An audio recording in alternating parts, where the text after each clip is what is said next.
The first time Alex noticed it, he thought it was just his imagination. He was a struggling violinist, practicing late at night in his tiny apartment, the bow scratching imperfectly across the strings. But when he hit a certain note, a high, trembling G, the flickering bulb in his ceiling stopped buzzing and steadied into warm light. He froze, bow hovering in the air. A coincidence, he told himself, but curiosity gnawed at him, and he tried again. The moment the note resonated, the bulb flared brighter, casting the room into daylight brilliance.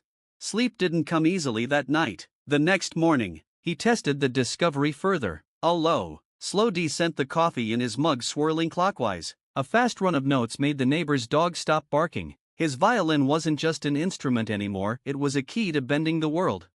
At first, the power was intoxicating. He could still the traffic noise below with a soft lullaby, or warm his freezing apartment by playing rapid, fiery sequences. People who walked past his open window paused, visibly calmer, as though his music wrapped around their nerves and soothed them. Word spread quickly. Soon, strangers knocked on his door, asking him to play for their sick relatives, their sleepless children, their crumbling marriages, and every time he did, it worked. Pain lessened, fights stopped, and joy returned to hollow eyes. Alex felt like he was doing something divine, something no one else had discovered. But power never stays secret for long. One evening, after a performance in a small bar, two men in dark coats waited outside for him. They didn't introduce themselves, but their message was clear: stop using the violin so freely. Music like yours doesn't belong to everyone. One whispered, "It's dangerous." When Alex demanded to know how they even knew about it, the other only smirked. "You think you're the first?"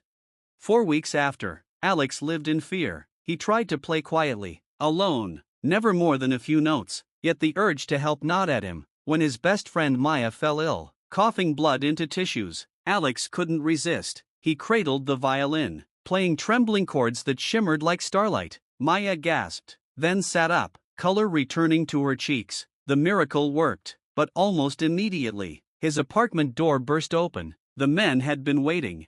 They didn't take Alex away, they took Maya. He screamed, lunging forward, but they were gone before he could move, their car vanishing into the night. For the first time, he realized the truth: the violin's magic was not just rare, it was watched, hunted, controlled. He wasn't free to use it, because those in power feared what it could do if it spread.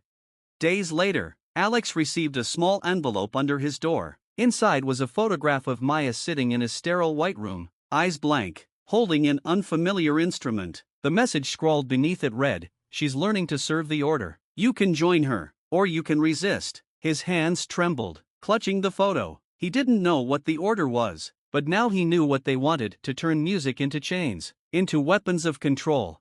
Alex's heart pounded with fury. He raised the violin again, this time not to soothe or to heal, but to call. The notes rose sharp and defiant, shaking the walls, rattling the glass, echoing into the streets. And then, one by one, he heard responses: flutes, guitars, pianos, voices, from distant apartments, from hidden corners of the city. Others played back. He wasn't the first, he wasn't the only one.